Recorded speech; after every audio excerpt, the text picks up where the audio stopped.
One controversial aspect of the governor's budget is cuts to funding for public schools. A new report says the cuts total more than $100 million. And tonight, dozens of people gathered in Grove City to protest these cuts. New at 11 tonight, 10 TV's Carly Dion shares their message to lawmakers. My child will suffer because of this. Your kids will suffer because of this. Central Ohio educators sending a message to State Representative Brian Stewart,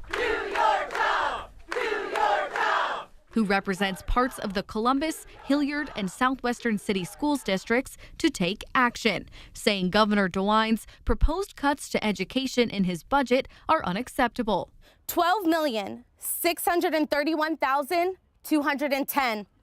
The number of dollars the state plans to short my students in Southwestern City Schools over the next 2 years. The governor's office says this funding decision was made based on the Cupp-Patterson school funding formula, also known as the Fair School Funding Plan. It's important to understand how this is going to greatly affect not just, the inner city, but it's going to affect schools all over the state. Many school districts say reverting to this formula will cut more than $1 million of funding over the next 2 years. The Columbus City Schools district faces more than $52 million in cuts. Is that fair? No! Which is why they're calling on Representative Stewart, who is the chair of the House Finance Committee currently reviewing the governor's proposed budget, to fully update and fund the Fair School Funding Plan.